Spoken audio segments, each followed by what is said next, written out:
Hello, the good people of the internet. Welcome back to the Talk and Tar. Welcome yet again to another review. And this is not completely a brand new review. This is more of a continuation of the previous review we had with the Suzuki Fronx. Previously, we tested the Suzuki Fronx GL, and that was in a manual derivative, which is the entry level that you get with the Suzuki Fronx. So I thought, why not get the top derivative, which is the GLX, and also get it with the automatic transmission and tell you what are the differences in terms of drivability, fuel consumption, and as well as how is it like to live with compared to living with the manual transmission.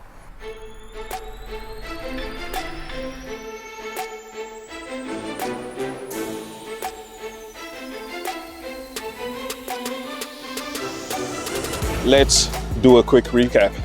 This is the Suzuki Fronx. It comes in 4 trims, I'll say. You get GR and then you get GLX. In the GR, you have the choice to go for the 5-speed manual transmission or the 4-speed automatic transmission. Same is also shared in the GLX model.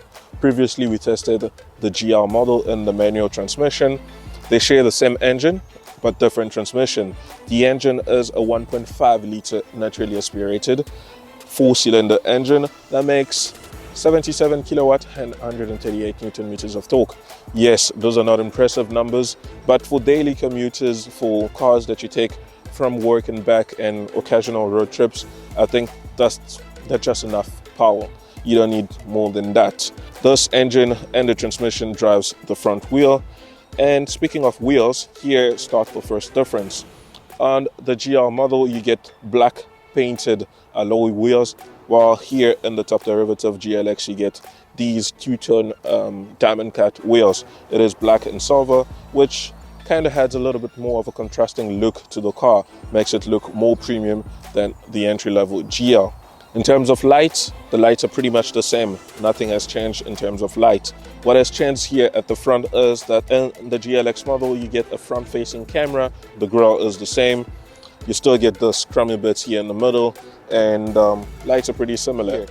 At the back, you have rear parking sensors with reversing camera, all making it good for you to reverse and park your car. Nothing much has changed in terms of interior. You still get the same very comfortable and very neat looking cloth upholstery seats, and they seem to be quite easy to clean. Everything else in the interior is pretty much similar, besides the heads-up display and the TFT screen that is different here. Some of the selling points of the Suzuki Fronx GLX are these added extra features that you get here. So you get a wireless charging pad here in front, and it's kind of been overheating my phone a little bit. I'm not sure if it's my phone, if it's what. In terms of the infotainment, you get this 360-degree camera. The thing is, you can't really move it to see around the car, but you get to select different views of the camera here. It is quite limited, so you don't get to really see a lot.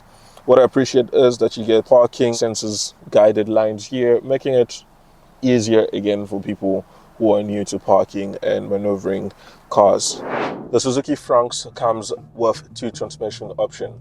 You can either go for the 4-speed automatic transmission or the 5-speed manual transmission.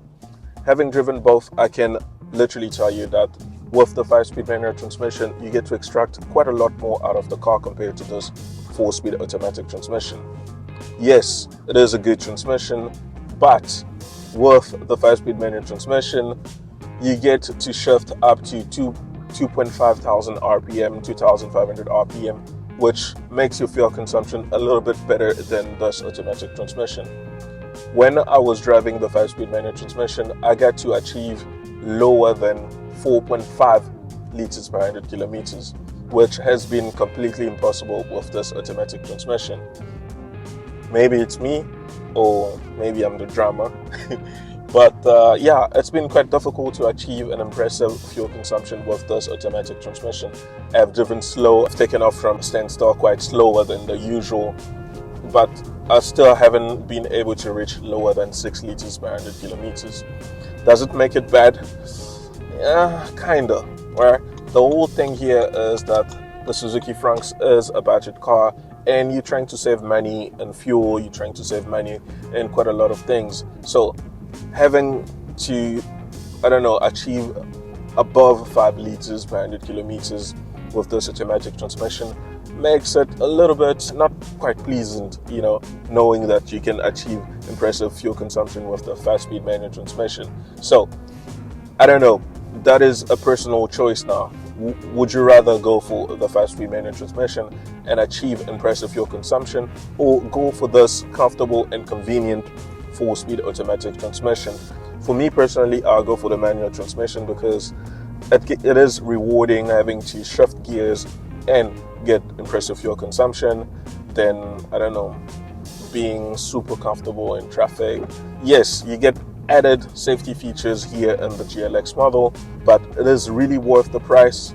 I don't think so. I think the better package is going for the GL trim, where you get quite a lot and not much difference between the GL and the GLX. Yes, here in the GLX you get heads-up display, you get 360-degree camera, and that's almost about it. Yes, you get different wheels as well, but when you're driving, you're not looking at your wheels. So if you're shopping on a budget and you want something that can take you from point A to point B comfortably with good safety rating and good space, I think you should go for the Suzuki Fronx GL. And voila, that's my take on the new Suzuki Fronx. So, should you get the 5-speed manual transmission or 4-speed automatic transmission? I think that goes down to personal preferences and how comfortable are you with driving a manual transmission. So, if you're comfortable driving with a manual transmission, definitely go for the manual transmission. And why? Because you get better fuel consumption. You get to extract quite a lot more out of the engine compared to this 4-speed automatic transmission, which pretty much dictates and decides everything for you. So get the manual transmission. Long live manuals. Long live manuals.